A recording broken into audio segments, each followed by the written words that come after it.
ARD daily में आपका स्वागत है। ऐसे ही मजीद दिलचस्प वीडियोस देखने के लिए चैनल को सब्सक्राइब करें, वीडियो को मुकम्मल देखें, लाइक और शेयर जरूर करें। नमस्कार, मी आनंदराव शेषराव शिंगारे, युवा ग्रामीण पत्रकार जिल्हा उपाध्यक्ष।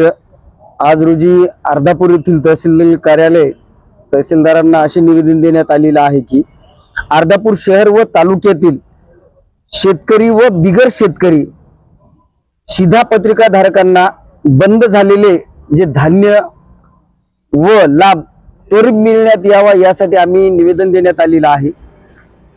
या अनुषंगाने मी तहसीलदार साहेबांना अशीही विनंती केलेली आहे की आज हालाकीचे दिवस आहेत, पूर परिस्थिती निर्माण झालेली आहे। संबंध नांदेड जिल्ह्याला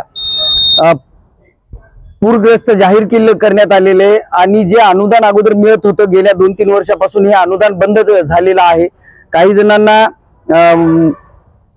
पैसे स्वरूपी सुद्धा काही मदत मिळत होती, थेट अकाउंटला पेमेंट जमा होत होतं, परंतु गेल्या 2-3 वर्षापासून हे सुद्धा बंद करण्यात आलेले। याची हे का बंद झालेले, कशामुळे बंद झालेले याची सखोल चौकशी करण्यात यावी व जे शिधापत्र धारक आहेत यांना जे बंद झालेले जे अनुदान आहे ते अनुदान व धान्य त्वरित दिवाळीच्या अगोदर मिळण्यात यावं या संदर्भामध्ये आम्ही आज तहसीलदारांना निवेदन दिलेलं आहे।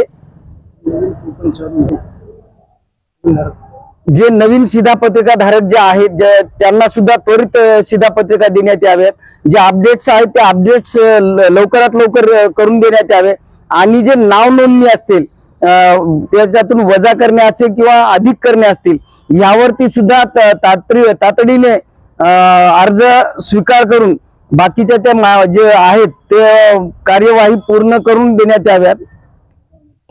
आणि सगळ्यात महत्त्वाची बाब अशी आहे की ज्या शिधापत्रिका अगोदर देण्यात येत होत्या त्या शिधापत्रिकेची शिधापत्रिका धारकांना सवय झालेली आणि त्याच्यामध्ये व्यवस्थितरित्या जी ठेव होती, जी मांडणी होती, जी आज पत्रक देण्यात येत आहे ती त्याच्यामध्ये येत नसल्यामुळं शिधापत्रिका धारकांची तारांबळ उडालेली आहे।